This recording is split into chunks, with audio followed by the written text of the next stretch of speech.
Podcast fam.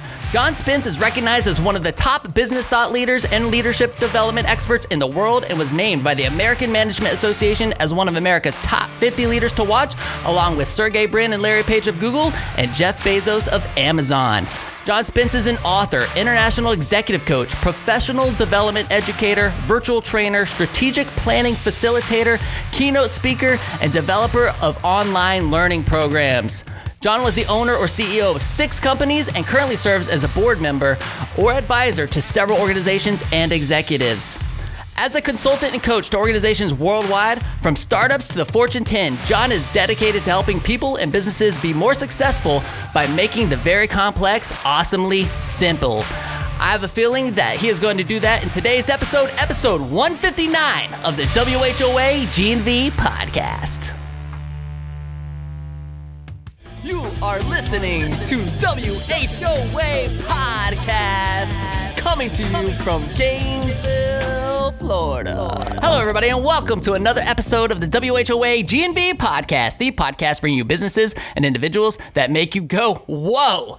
I am your host, Colin Austin, and today's episode is being brought to you by The Best Restoration. You guys, you need to have friends on your side when disasters happen. When that toilet overflows or when that pipe bursts in the wall, or if you're like us and you move into a place that's full of mold, The Best Restoration is there for you. I can speak firsthand to the quality of their work. They have helped us out at New Scooters for Less multiple times. With their certified techs and state-of-the-art equipment, these guys are the masters of disaster.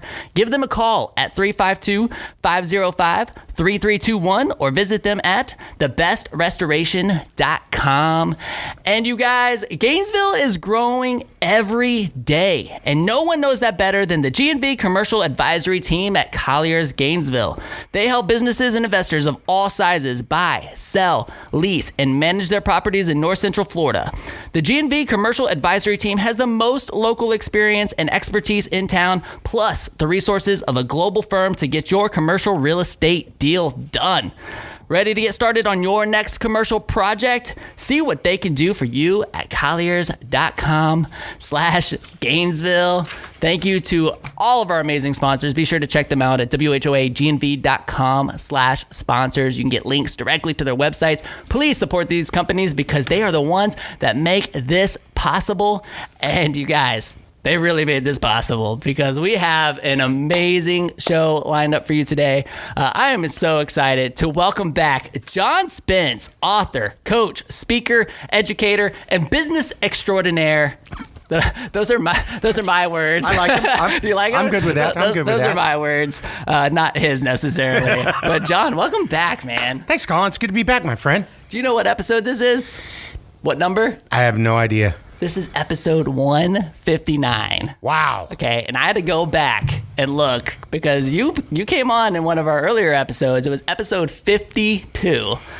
And so you've done a few since then. Done it, exactly. And you know what's really cool is, I don't know if you know this, but it's one of the most talked about episodes to date. And you know, I think a lot of it has to do with the fact that you have to go back and check out episode 52 because a lot of people have seen John speak. We've seen you speak on amazing topics, culture, leadership, and you know, everything. But we actually got to kind of dive deep into your story and kind of hear how you got to where you were. And it was incredible. And I found out through really just through the grapevine and through a lot of the comments on YouTube and that kind of thing, that there are professors at the University of Florida that have kind of pulled our podcast into their curriculum. Oh, I didn't know that. That's cool. It's really cool. It's really, really cool. And they have the students watch, you know, a handful of different episodes and do a report on them. And one of the ones that they want students to listen to is your story. Our podcast. Our podcast. I just happen to be in it. So from episode 52. And so it's one of the most talked about episodes. Really, really great. Go watch it, episode 52. But we recently got the opportunity to reconnect post-COVID. Yep. I'm so glad that this is starting to wind down a little bit. Things are getting a little bit back to normal. And we started talking about, because I was kind of telling you my stuff about, hey, like I'm doing what I have to do in business, but not necessarily what I want to do. Obviously, since the growth of this show, I've become more and more passionate about this podcast. I really think that this could be the next vehicle, to really help grow Gainesville. When I look at what our team did with scooters for the University of Florida, I'm like, man, like we had such an impact. I think this podcast can do that on a completely different level now. So my passions have started to shift. And so you guys, I was really telling John a lot about this, and as gracious as you are, you were like, well, let's just jump on a Zoom call and let's just brainstorm some stuff. Let's just talk it through. And I was like, well, I would love to do that, but I think it would really provide a lot more people value if we could get you in the studio and we could just talk about it. And so what I really wanted to kind of focus on was when your passions shift, what the steps that business owners should really start to take in order to make a proper exit from their company, because I believe that that's what my next step is. I don't know if it's in a year, I don't know if it's in 2 years, I don't know if it's in 5 years, but like I know that I want to make an exit from being the operator of a scooter dealership and start entering into a new world, if you will. Yeah. So I was like, John, come on in. Well, right now we're up against things. We had the Great Recession. Now we have the Great Resignation. A lot of people are leaving their jobs. They've been home for a year or a year and a half. They figured I don't really like what I'm doing. It doesn't align with my values.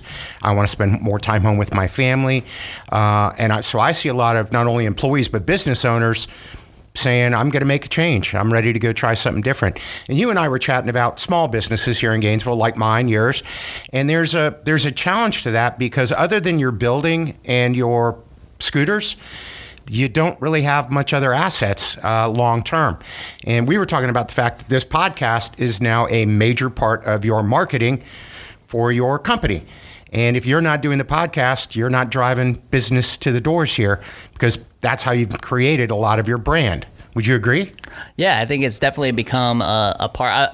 A lot of the Gainesville business scene definitely knows that I'm the owner of a scooter dealership because of the podcast. And I don't necessarily have to we have put scooter ads into our show, but we don't necessarily even have to do that, right? It's just the fact that I'm associated with the scooters. Yeah, it's like a little bit. It's the scooter guy. Well, that makes it hard when you are the business. When you're a big part of the business, your face is the business, people know you, they trust you. Years ago, I owned an advertising firm, and I had several other advertising firms in town come and ask me to buy them. And I went, but you're not worth anything. And they're like, but I've been doing this for 20 years. Well, unfortunately, other than your building and your equipment, there's nothing else you can guarantee me. You can't guarantee me a revenue stream, your clients, your customers, that your staff will stay. You could walk out tomorrow, I buy your business for $40 million, and a month from now, it's gone. It's just disappeared. So at least you have some assets that you can sell. But one of the things you look at is, how can I transition out of this? We look a little bit like why you started this, Colin. Jim Collins does a great job in his book, Good to Great, talking about the 3 circles of a world-class company, what he calls the hedgehog concept. And that is, what are something that you're world-class at, truly world-class. Now, I'm pretty good at this, but I'm great at this. Number 2 is I'm deeply passionate about it. I love it. And then number 3 is it has a strong economic driver in the marketplace. A lot of people have the first 2. I'm really good at something I love to do. Unfortunately, no one will pay for that. And that's called a hobby. And we see a lot of startups and entrepreneurs do that sort of stuff. So step 1 is, when you're getting ready to transition, is what are you going to transition to? Unless you're going to sell your company at a high enough multiple that you don't have to work again. And what I've found is almost every entrepreneur that sells their business says they're going to retire. It lasts about 6 months or a year, and then they get bored and they want to get back into something else. So unless you're prepared to do that, you're going to have to make some sort of a transition. I'm a huge fan for, don't jump from this rock until you've got another rock to land on. So, step 1 would be, what do I see as my next step in this after I leave this business? Or have you ever thought about just turning it over to someone else to run? Yeah. So, I think we've talked about this on the show a few times. I mean, I would say that that's kind of at the place of where I was, right? Back in 2018, New Scooters for Less had just come off an amazing year. Because we started this show in May of 2018. And ironically, like, we were doing a lot of content for the scooter dealership. We were making like videos, vlogs, all sorts of stuff, and that really started to get some attention. And then we started making promotional videos for ourselves. And I actually, I don't know how many people actually, our listening audience, I don't know if you guys know this, but we actually ended up making like a promotional video for ourselves that we ended up giving to a distributor. And said, hey, like, here's a video, give this to all your dealers. This will really help, build your brand and get it out there and that kind of thing. And they came back to us and like, oh my gosh, this is awesome. How much would it cost to have you guys do this for every scooter model that we sell? And then the next day we signed this big agreement doing scooter videos for one of the top scooter distributors in the country. And all of a sudden I had this this media line in the business where we were doing videos for some local companies. We were doing videos for ourselves. We were doing videos for distributors and that kind of, I had on my P&L, media work, $35,000. And I'm like looking at Mike and I'm like, man, I was like, we might have to start looking at, creating a new company here and moving this off of New Scooters for Less, which is where we ended up getting to by the end of 2018. So 2019, I stepped full force into this media company. Actually, I had an investor, had some money, and started putting all my time and attention there while Mike was running the scooter dealership. And I think the biggest mistake I made there was that even though, our team could kind of run the dealership, here I was really sucking payroll from the scooter dealership while the team really kind of had to make up for my role and fill in that gap. And so it really hurt the scooter dealership. Not only that, sales did actually drop because of my exit. I don't know if it's just because I'm just a natural salesman, a natural marketer. I would think so, yes. Sales dropped, right? And then that's 2019, and then 2020 shows up, and it's like, oh man, now I got to step in and save the company. I can't like put this on everybody else's shoulders. Yeah. And so this is a long-winded answer to your question, but like basically, I've always felt that the company has always sucked me. If I had somebody in that role where I could go and like leave it to a general manager or something, go do something else, for whatever reason, the company keeps sucking me back in. Why do you think that is? So one was a pandemic. Yeah, I can understand that. When, it was like, when your company drops off a cliff, you got to kind of be there to catch it. Yeah. The other is that, I think Mike and I, because Mike was really the general manager after I left and took control of it all.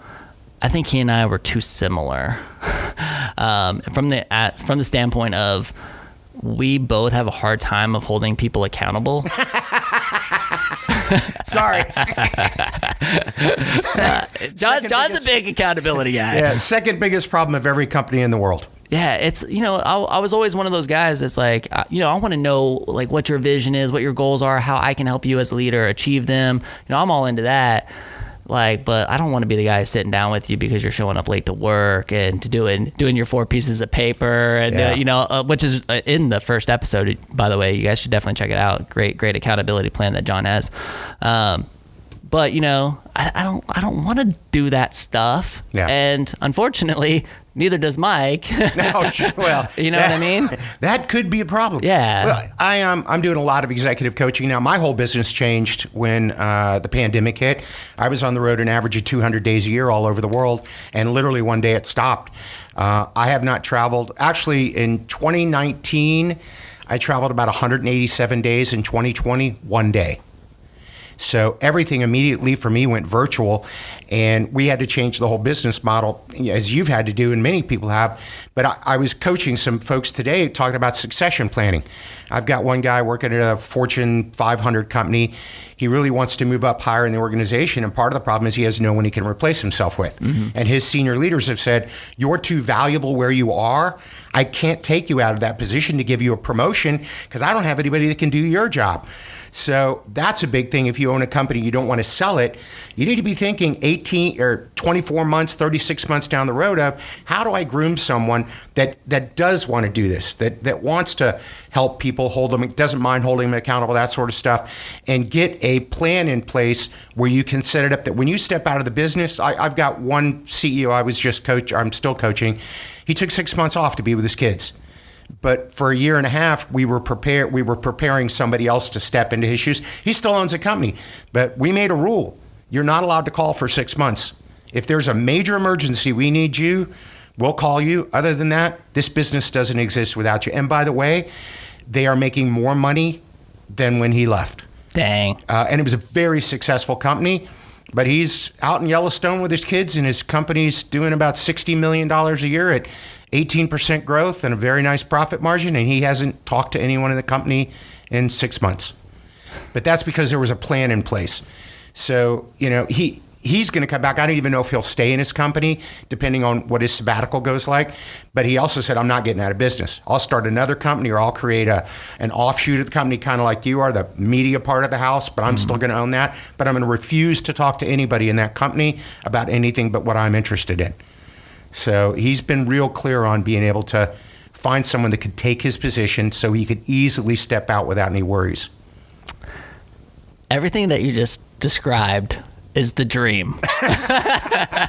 Right? I mean, I know that so many business owners are listening to this and saying, oh my gosh, that's great. Yes. How do we do that? Because I've had plenty of small business owners, and a lot of us are feeling it right now because of this pandemic, where they can't even hire anybody. You can't even hire anybody. So, we got Hero from Dragonfly down in Miami doing the dishes, and I'm thinking to myself, I'm like, man, does that ever stop? Does that ever in a restaurant stop? Industry, no.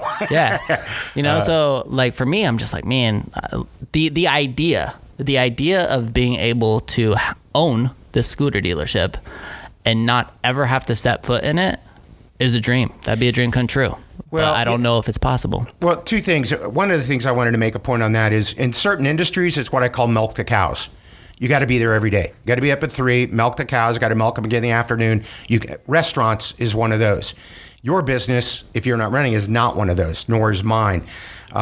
So that idea of succession planning, bringing someone in who has values that match yours, you're going to have to give them part of the business to keep them motivated. So, maybe not sell them part of the business, but give them profit sharing. Something that says, you're going to run this place, you want to run it great, you have a huge upside on this, huge upside. But you need to tie in. One of the things when I hire people or we do that is sit down and really let them know this is the worst it can possibly be. I'm going to give you the worst case scenario of how hard this is, and that way when you take over, it doesn't seem that bad. Another thing, here's a hiring technique I used if I was going to bring someone in when I left the Rockefeller Foundation, I was a stand-in CEO at several companies, and my job was to replace myself, to bring in a new CEO.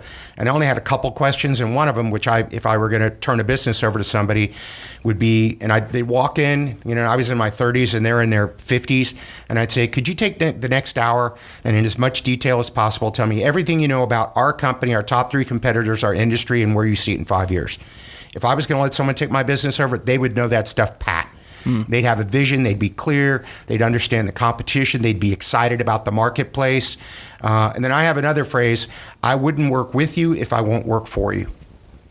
So it's a really high bar to say, if you're going to be a partner or you're going to take over part of my business, you got to be somebody I respect enough and trust enough and who has enough integrity that I would happily do the other way. I would run your business for you. Okay.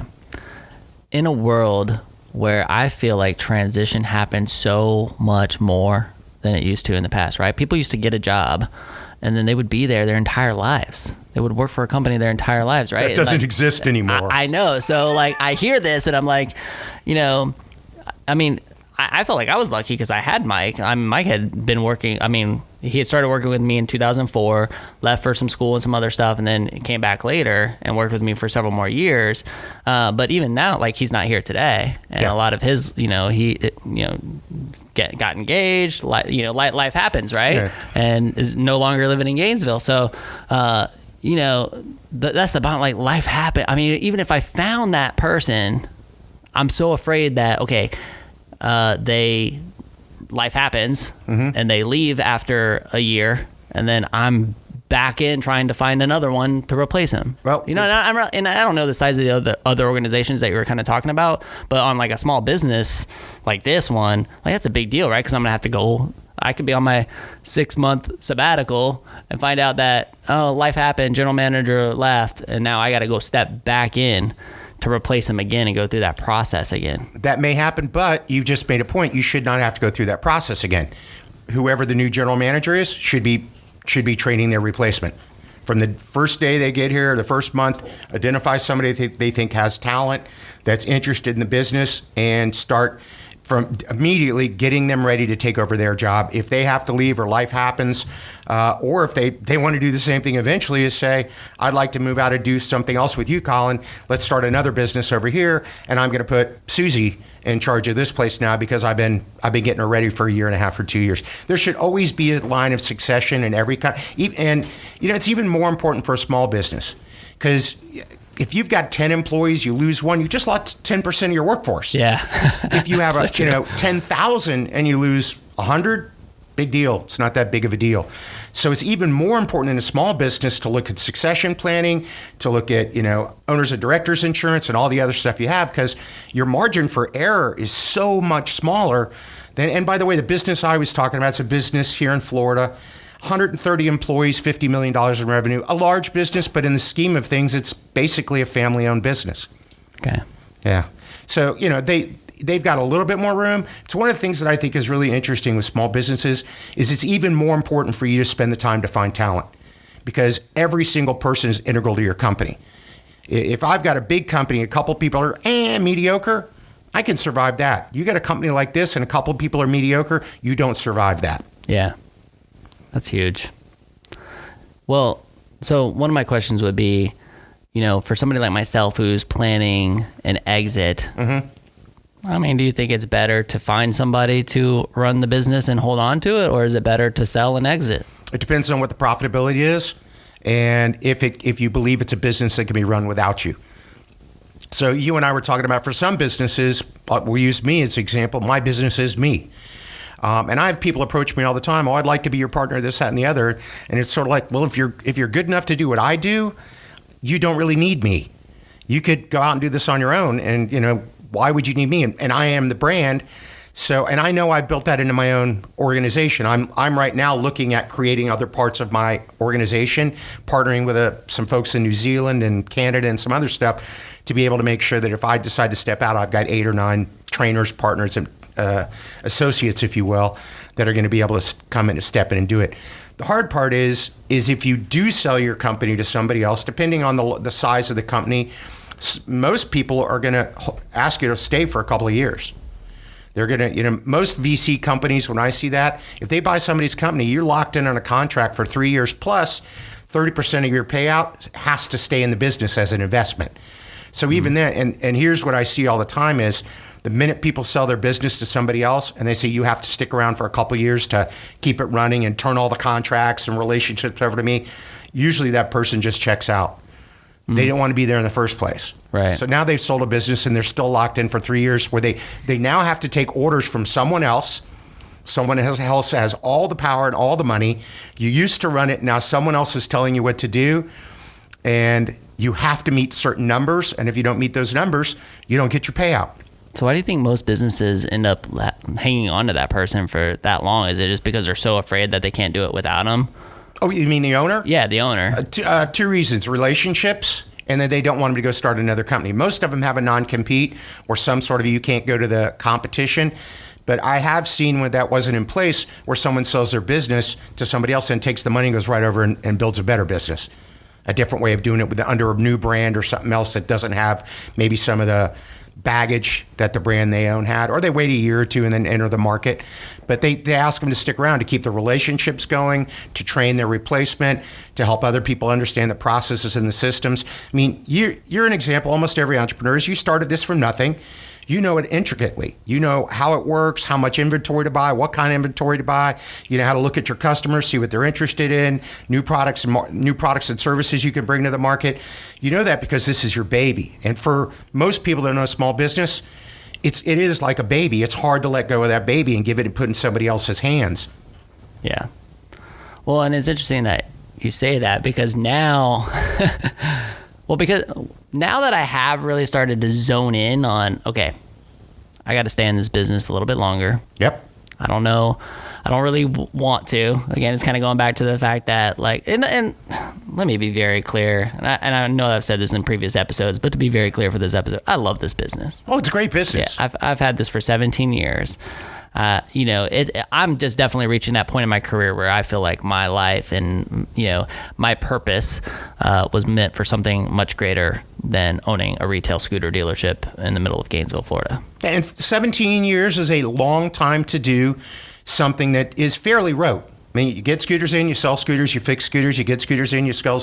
It's not like I'm going to ask you, is there a ton of variety to this where you come to work and it's different and challenging, unique, and there's all kinds of new things happening every day?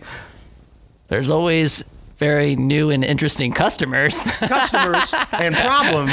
But the heart of the business is basically buy scooters, sell scooters, fix scooters. Absolutely. Most people get to that point where they said, I've been there, done that. It's not challenging anymore. It doesn't, I've evolved past that. I mean, most people graduating from college today will have between 5 to 7 careers, not jobs, careers in their life. I'm 57 and I'm on like number 4. So I've owned a couple of different companies, done different things. And I've always learned, and this is you, it goes right to you and me, when it's not fun anymore, I find a way out. But I don't do it in a month. It takes me 2 or 3 years to say, I'm going to pivot everything. We're going to change over here. I'm going to sell this company. Or I'm just going to shut this company down and do something different. Even to this day, there are parts of my company that there are things I just don't want to do anymore. I mean, I remember walking through the Charlotte airport once after delivering a major presentation on negotiations. And I called my wife, Sheila, and said, I don't want to do negotiations anymore. It isn't fun. I didn't enjoy teaching it. It didn't feel exciting to me. Take that off the website. I never want to do that again. So that happens to a lot of business owners. Yeah. I'm definitely in this place where, okay, now that I've made that decision, I want to exit at some point. And I've really kind of had it in my mind of I'm going to sell. Yeah. I'm totally open. I'm totally open with keeping the business. I'm totally open with selling most of the business and staying on as a consultant. There's definitely several possibilities. I guess I'm just very afraid of getting sucked back in for whatever reason. Should I sell the majority of it or have a general manager, that kind of thing. So now, like, with my mindset being very focused on, like, I'm like, okay, I'm zeroed in, focus on EBITDA. I want to build this net income to make this more attractive. I think a lot of the pandemic kind of helped me with that, because transparency with everybody. I mean, I had the business listed for sale. Yeah. Like, I got to the point where I was like, I'm done with this. I mean, and there was times where I was like, well, if the pandemic, hopefully, part of me was like, maybe I can sell this to somebody before the pandemic ruins us. I mean, there was definitely that kind of mindset too. Being very transparent on this episode. Let me interrupt you there for a second, because I want to tell you something that I told a lot of people that I work with during the pandemic. It's not your fault. You were running a great business. You had happy customers. You got a happy staff. They're engaged. You're making money. And then all of a sudden, one day, the pandemic hits and the whole thing goes where. And for so many small business owners, they took it personally. It was pain. I let my employees down. Mm-hmm. I should have seen this coming. It's my fault. It's not. You couldn't predict this. Every Hero and our friends at Dragonfly and a bunch of the other businesses in town. Hero's running a world-class organization. Then the next day, his doors are shut. Right. By no fault of his own. So part of it, the pandemic has changed the way a lot of us look at our businesses, but you also have to back up and say, it wasn't my fault. I got to fix it. Yeah. I got to fix it, but I don't need to sit around and wallow and go, I should have known this was coming. I should have done something different. Should businesses be more prepared for a disaster though? Should we have an emergency fund? Should we have, like a reserve of cash for when something happens? I mean, because I'll be, and I've said this on the show, like I wasn't. I mean, this happened, and without that PPP money, we would have been done. Yeah. I actually thanked Jane Harris today, this morning at Florida Credit Union, because we just went through our second round of PPP, and I used 100% of the PPP money for payroll. That's all I used it for. And I sent her a message, and I just said, hey, thank you so much, because I just want you guys, you guys made this flawless execution, and without this money, we definitely would not be in business right now. Well, that's a lot of people. So your question is, should you have a cushion? Absolutely. Best practice would be a full year. And most, full year would be great. 6 months would be, okay. And that's a lot of cash for some companies. A lot of the companies I work with have a reserve, most of the companies and as you get bigger and bigger, you can't have $1 billion in cash sitting around. But most of the medium-sized companies I work with have 20 or 30 million sitting in the bank that'll handle everything for 6 or 8 months. And that then they could draw on a credit line, which you wouldn't want to do. But so when you look at understanding disasters, there's a sort of a quadrant thing, and I won't look at it, but it's risk analysis around probability and impact. What is the probability that something would go wrong, and what's the impact if it did? So probability, there was going to be a global pandemic. I don't know if anyone could have made that estimation. I'm sure there's scientists somewhere that said it's a pretty high probability, but I'll give you another one. Probability that someone would blow up something in New York. Actually, it was very, very high. When I was during that, I was working at Merrill Lynch as a consultant, and out in Hopewell, New Jersey, they had an entire what's the word I want to use? What do they call that? Campus, completely sitting there ready to go. All the computers, all the food, all the offices, everything completely empty, waiting if there was an emergency in New York. When the Twin Towers went down, they took all those people and moved them to New Jersey the next day. There was business continuity. Now think of the investment they made to have all that stuff sitting there for 15,000 employees, because it was high probability, high impact. In Florida, if you have a business on the coast, you better have a hurricane plan, because it's not an if, it's a when. Right. So each of us as small business owner needs to look at what's the chance that something bad could go wrong, and examine those things. And then what would happen to the business if it did? AKA, if you got hurt or injured, if I got hurt or injured. That's, for my business, if I can't travel, it's a big deal. It's a big deal. So looking at there now, if it's high probability, low impact, that's something you delegate to somebody else. It's a learning experience. There's good chances it's going to blow up, but if it does, it won't hurt the company at all. And if it's low probability, low impact, don't even look at it. Just give it to somebody else and say, it's yours, handle it.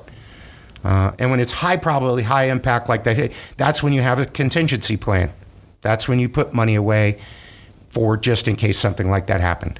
Is this helpful? This is amazing. Oh, okay. I have all these little bullet points and things to come back to. Good. I mean, so with that though, sometimes I question over this last year or so, because of the pandemic, if I just had reached the ultimate burnout. You'd be one of 26 billion. I'm working with several people I'm coaching right now that are absolutely hit the wall. Yeah. My very, very favorite CEO on the face of the earth, I talked to him yesterday. It looks like he got run over by a truck. He's not sleeping. He's worried. I'm stressed. I've been through depression through this. I've had anxiety attacks and stuff because this was scary. So a lot of people are burned out. And let me make a really important point. If one of your listeners feels like that right now, ask for help. It's not a sign of weakness. It's a sign of courage and strength. A lot of people are really struggling through all this. When you're faced with something that you perceive as negative change, you actually go through the same emotional states as if someone close to you had died. And I think we're faced with what most people would perceive as very negative change. Then add the political landscape, the economic landscape, the social landscape, the global landscape to all this. It's more pressure and stress than probably most of us have ever been under in our lives. Yeah. And, on that point, I think one of the biggest realizations that I had was how directly tied cash flow is to a leader's, a CEO's mental health. Yeah. I mean, like, just because of the pure stress of, you know, I mean, there were days and weeks where I'm like, we don't have enough for payroll this week. Yeah. In the middle of this pandemic, I'm like, I'd have no, and we would just get, praise Jesus, we would get just enough. Yeah. Just enough, you know, and things worked out. But man, I was, you know, I kind of go back to like that burnout feeling that, man, I'm just kind of done with this. You know, I'm ready to move on. I've been, you know, obsessed about this new thing anyway. You know, the thought went through my mind, and I feel like kind of guilty even admitting this, but the thought went through my mind, maybe I should just toss in the towel and blame it on the pandemic. There's plenty of people that did that, and I think it's a fair way out.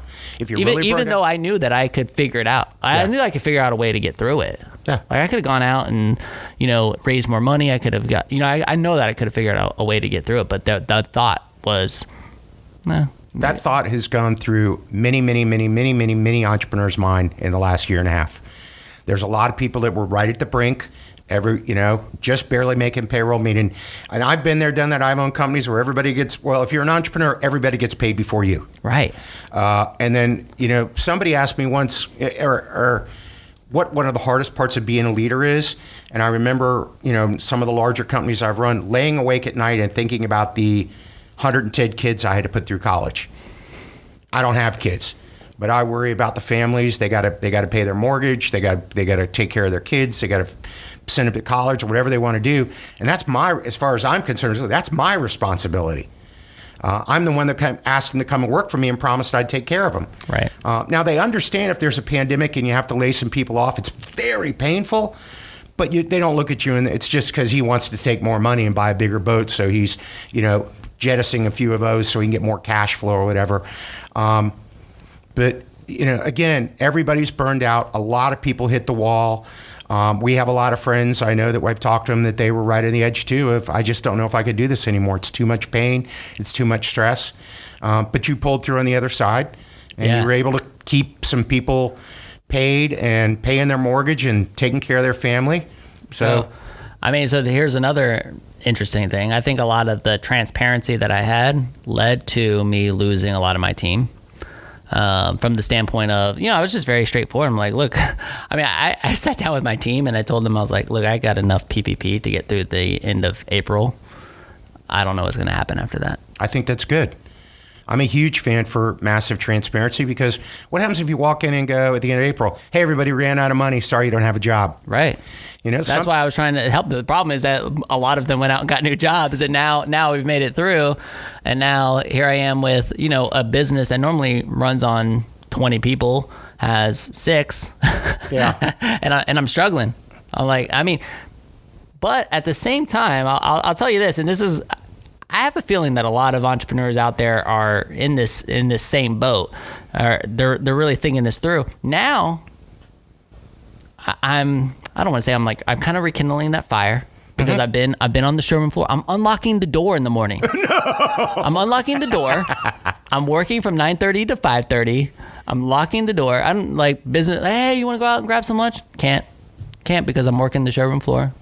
You know, I'm back to like the roots of it all. It's allowed me to step back in. I'm seeing things through a different lens, you know, because the lens 10 years ago compared to the lens now when I was doing that 10 years ago. Now I'm doing it again, but it's a little bit different. The environment's different, right? But now, because I am so focused on this EBITDA, I'm like, man, do I really need to hire that person? Mm-hmm. Can I figure out a process to replace this person? And I don't know if I necessarily was in that place before. You know, I'm like, Mike's gone. You know, our tag clerk, who was kind of in-house title clerk, is gone. My only salesperson is gone. Like I'm doing those 3 positions plus the stuff that I normally did by myself. Now I'm working my butt off. Cash flow is great. Yep. So what happens, and you're going to see this in a lot of companies, is the pandemic made them change the way they did business. I've got several clients where this is the most money they've ever made in the history of their company because they realized, like insurance, financial planners. I'm talking to a guy today that does annuities and things like that. He's like, I've seen 15 clients a day. I only used to be able to see 1 or 2. Because I don't plan to get back on a plane. He just said his group, I won't go into it's again a Fortune 500 company. We used to spend $20 million a year on travel. You know what we're going to do with that? We're going to take it down to $2 million. Yeah, if you really, really, really have to go someplace, we'll let you. Otherwise, you've just proven in the last year, you could do your work as good or better sitting at home. So a lot of companies like yours are retooling, they're refocusing. Customer expectations have changed pretty dramatically. We've been forced. I love one of the guys I work with came up with this great idea called forced switching, and this has nothing to do with what we're talking about per se, but he was talking about the fact that his kids loved, let's just say, Jiffy peanut butter, and that's what they always bought at the store, Jiffy, Jiffy, Jiffy. And when the pandemic hit and he couldn't shop and he was having stuff delivered to his house, they ran out of Jiffy one day and brought him Peter Pan. And his family said, oh, we didn't have Jiffy. They took it and they go, ooh, this is so much better. We'll never eat Jiffy again. Forced switching. So some of us have been forced into changing the way we do business, changing who our customers are, changing the way way people buy. It's a pretty fascinating way. So I think where we put it in a quote before, where there's chaos, there's also opportunity. Yeah. I mean, our business has changed dramatically. Completely reversed from almost all on the road to the longest I've ever been in one city since I graduated from college was 22 days. I've now been home for almost 400 or something like that with only 1 day away. And we're doing as well as we've ever done. Do you prefer that? I don't know yet. I like being home. I like being home with my wife and getting to see the staff and everybody and our team. I do want to go back on the road, but I want to be it's kind of like you.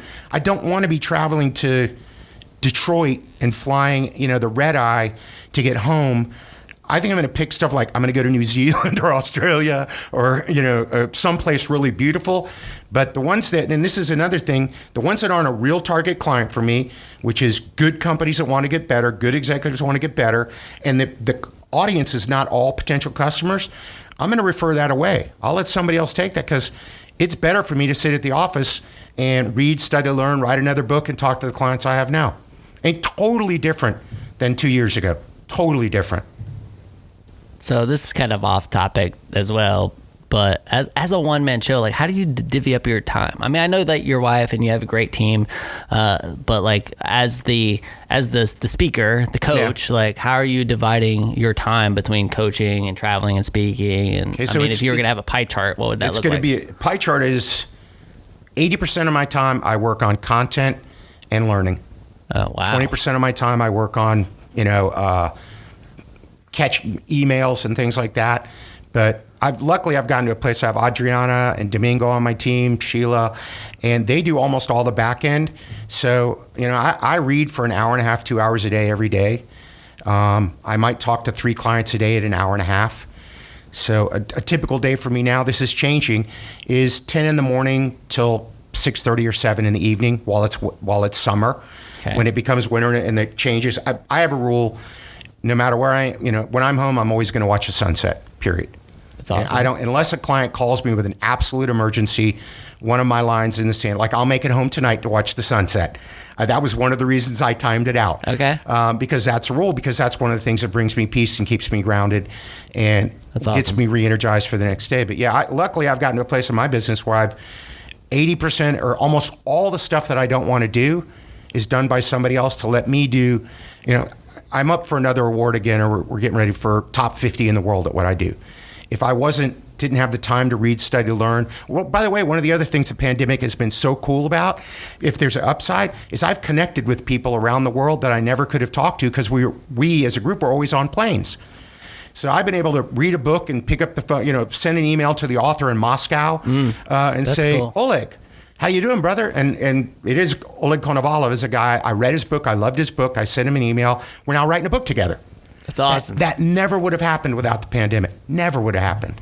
How long did it take you to get to that point? To the point where you can watch every sunset and you had the team to help you with all the back end stuff. Do you remember? 20 years. 20 years. Yeah. 3 more years. I'm gonna say. And you got to remember, 17 years, like, I'm in it 30 years now. Okay. So it took me a good 20 years to get to the point where I was a good enough leader, even though I teach leadership, and I still mess up a lot, but I could surround myself with really talented people. And one of the things that, and you probably saw this too, we see this a lot of entrepreneurs with small businesses. If you don't have a succession plan and someone doesn't see a career path, you should lose your best people about every 3 to 5 years. They should quit and go because they've learned all they can and there's no place else for them to go. You know, how many layers of management are there here? Right now, just me. One. Like the end all. Well, it's the same at my business. One. My wife. Yeah. But other than that, if you're with us for 3 or 4 or 5 years, you should go someplace else where there's more of a career path, more of an opportunity, new things to learn. And I think a lot of businesses go like, why'd they leave me? There was a great computer algorithm company in town, Optum, and their best people got poached by Google and Facebook. And that's great because I got someone who's now at Google for 4 years. I got that level of talent, and they weren't going to do that in Gainesville. Yeah. And there was only 3 levels of management there. So one of the things for a lot of entrepreneurs to think about is, unless you find a career path or something, your best people should leave every 3 to 5 years. And be prepared for it. Don't feel bad. Feel good for them. Yeah. That's huge.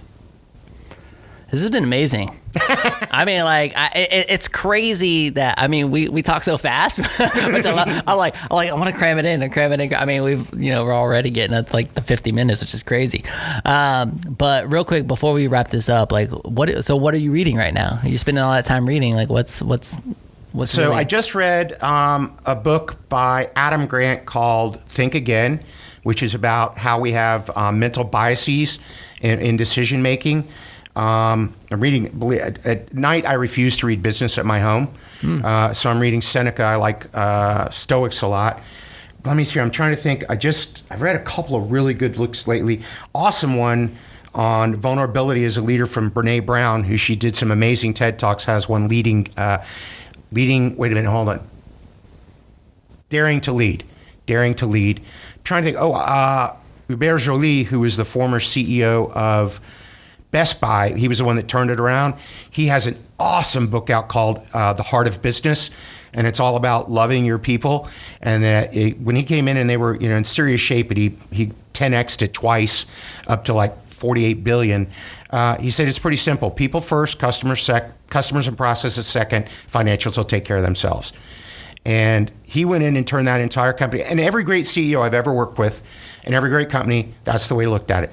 People. Take great care of your people. They'll take great care of your customers. That'll take care of your financials. And it goes about a saying that I love: the customer's experience will never exceed the employee's experience. If you have disengaged, unhappy, surly employees, you will not have happy customers, and you will not have a profit. And when you look at 3 or 4 of these folks that were running 30, 40, 50 billion dollar companies, and that's the way they run those. And by the way, Colin, real important point here: having done this from startups to Apple, and it's the exact same problems. There's just more zeros. I mean, literally, the conversation we're having is a conversation I sit and have with people that run 10 billion, 20 billion, $30 billion companies. It's the exact communication, accountability, people, teamwork. Accountability. It's the exact same thing. It's just they have a lot more zeros behind the revenues and the people. Oh, man. It's so much. It's so heavy. I feel like it's heavier with the more zeros, though. It is. It's a lot more responsibility. Yeah. Yeah. When you have 100,000 employees, that's what 400,000 kids you have to put through college. Yeah, exactly. I'm like, I don't know. It's so funny because I don't know. I think there was a point. There was a point in my career, and where I used to think that I wanted to manage 1,000 people. I was like, I'm going to be this big time CEO. I want to manage 1,000 people. And then the more I got it, I'm like, man, I hate babysitting. I really don't want to. I really don't want to manage people. I really want to, I really admire what you do. I like when I get the opportunity, I go and I speak at UF all the time, and I get these students in front of me, and I get to pour into their lives, and they message me on LinkedIn, and they say, "Oh my gosh, that was that was the greatest, thing ever. Thank you so much. I would love to take you out for coffee, and I love that. I don't want to be a teacher because I don't want to do grades, or get paid like a teacher. But which is unfortunate. They should be paid a ton. Well, I have another. I got all these phrases I use. Another one is small and highly profitable. Yes. I work with people. I want a $100 million company. Why? Why? It's always an even number. No one ever says I want a $93.5 million company. It's there's always $100 million or $1 billion. I'll take it. But why? Well, I just always wanted to run a $100 million company. Running a $20 million company that makes a ton of cash for you is a lot more fun than running a $50 million company where you lose money every year. Yeah. So it isn't always about growth. It's about having fun, being profitable, taking care of your people, having fun. Yeah. Well, that's why, because of this mentality, all right, I'm zoning back in on EBITDA. This is my focus, and I'm looking at things from that investor standpoint, because if I'm going to sell, I'm like, okay, well, I don't think an investor, if somebody wants to buy a small business, I don't think they want to have to deal with 25, 30 employees. I think they would rather have 10 where a general manager is responsible for the other 9. Right. And so it's definitely helped reframe kind of the way I'm looking at the business. So I guess my final question would be, you had that person that you were working with. You said it took a year and a half to get to the point where they were able to leave for 6 months. Yeah. So if that's the case, our audience is out there. They want that. They want that dream so bad. I'm telling you right now, they want that dream so bad. What's step one? Step one is identify the person that you think can take your position. Okay. Fine. And again, somebody who's got integrity. They match the values of the organization. They match the culture. Is that usually an internal person? You would want it to be if at all possible. But if you don't have one, you'd have to go externally, and that makes it a lot harder because you have to have them on for 6 or 8 months to even decide if they're the right person. Okay. People can interview well or get in there, and all of a sudden, somebody who was really, really nice 4 months ago starts being disrespectful to other people or things like that. You would hope that you had somebody internally that you could start to train. Are you big into these? I said this is my final question, and then I go on for 3 more questions. Are you big into these the cognitive tests and stuff when it comes to hiring? And I think they're fun, but it depends on what time of the month it is, what year. I mean, mine have changed over the years. A lot of organizations use them, and I think it's a useful tool, one of many, many tools. I like 360-degree reviews. I think those are awesome. Okay. But they're just a tool. The hardest thing, the stuff you really need to understand about somebody, you can't figure out in just an interview. Yeah. Who are they? What is their purpose? What's their passion? What level of integrity they have? Do they respect and care for other people? It's hard to figure that out on a tool. What it can do, and Adriana from my team, her, Domingo, and I just took one to figure out our work styles, and it is funny that I am dramatically different than some of the people on my team, which helps me understand why they're real detailing oriented and I'm super big picture. Well, thank God I have somebody on my team that loves process when I hate process. Exactly. That's why I asked, because I mean, even the thought of I hate even sitting down and doing interviews. Oh, thanks. I appreciate it. No, not this. I'm talking about hiring people. Not this. I love this. I can do this all day. I want to do this all day. I'm talking about sitting down and doing hiring interviews and going through that process. And it's just, man, it's a big turn off for me. When it's done right, you get the right person. I never hire anybody.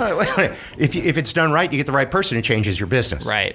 So, and again, with a company that's small, when you got under 50 employees or 10 employees, that hiring it's a make or break deal. Can that be outsourced? Person. What? Can it be outsourced? Can I have somebody hire people for me? Not at your size.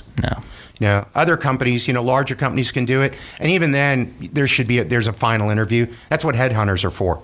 You tell what they want, they go through 100 people, they interview them all, and then they bring you 3, and you make a decision. But at this size company, I'm a big fan for team interviewing. making sure they meet everybody and talk to everybody. And then I'll do one last thing before I will let you go off. I always ask the question when we were about to hire somebody. I'd say, we love you. The team loves you. We've done all the interviewing, the tools. We've checked all your references. Here's the deal. I'm going to make you an offer right now, and you cannot accept it right now. You have to think about it overnight. But if you take this job just because you need the money or you want the benefits or the vacation, I will figure that out, and I will fire you within 90 days. And I will not be a good reference. However, if you like what we do, you like our customers, you like our team, you like our industry, you think it's great, and you don't really care what I offer you as long as it's fair and reasonable, you'll do the job. Please take the job. You might retire here. But if it's just about money, benefits, and salary, do not take the job. Ready for this? 70% of the people did not accept the job. 7-0. So that Adriana did. Well, she made a serious error in judgment. No, but that means I have not wasted all the money of hiring someone that was and didn't really want the job. This is awesome, man. Thank you so much. I knew this would be so great, and I'm so glad. I'm just very grateful that you made the time to come to the studio and do this with us. Where can our audience connect with you? Where can they like follow your content? And you said you're doing all this content. I mean, johnspence.com. I mean, and I've got a blog there. Sign up for. I get a really cool artificial intelligence driven newsletter that watches what you click on every time and sees the things you're interested in, and then pulls just the content that I curate from all these and gives you just the stuff you're most interested in. Which is awesome, because it's amazing how many like company culture articles and things come across my plate. I wonder why. I'm like, how does John know this? Well, also, if they need to send me an email, it's john@johnspence.com. I'm always happy to help if I can. And he will respond. It's incredible. I don't even know how you find the time, man. Adriana sets everything up for me. She doesn't respond, but she makes sure that I'm only responding to. No, I look through I'm happy to help everybody. It's amazing. Thank you so much. Yeah, man. Thank you. You're welcome. It's my honor. It's my pleasure. And everyone, I'm telling you right now, go back and listen to episode 52, because this guy has such an incredible story. I about died when I heard the story the first time, and it's absolutely incredible. You will not regret it. So episode 52, go back and listen to it. And many thanks to James Leitner for setting all of this up. I mean, this beautiful lighting. And I was telling John before that, look at these upgrades, man. From episode 52 to episode 159. A lot of things. I got beer. Yeah, dude. Cheers. Cheers, brother. A lot of things have changed in the years, you know? That's good. So, and podcast fam, if you were driving, you didn't have a chance to get the information from our incredible sponsors, remember, go to WHOAGNV.com/sponsors or look in the show notes of this episode. We always link them down there. And special love this episode to our friends over at Leonardo's Mill Hopper. Leonardo's Pizza offers the same classic food, family-friendly atmosphere, local beers on draft and in cans, and they even have an upgraded wine selection. I was over there just recently to pick up dinner for the family. Of course, after soccer practice, we gotta have that pizza. And did it feel good to see Leonardo's Mill Hopper full of patrons again? The world is opening up. I'm so glad to see things getting back to normal. Whether you want to dine in, order carry out, or have one of the local delivery services bring it to you, Leonardo's Mill Hopper has dinner covered. Kyle and the team have a huge heart for Gainesville and have been incredibly supportive of our show. So definitely show them some love and order today, you guys. Place your order by visiting leonardosmillhopper.com or by giving them a call at 352-376-2001. And when you do, be sure to say, hey, Kyle, I heard you on the WHOA GNV Podcast, the podcast bringing you businesses and individuals that make you go, whoa. Whoa. We will see you later. Bye.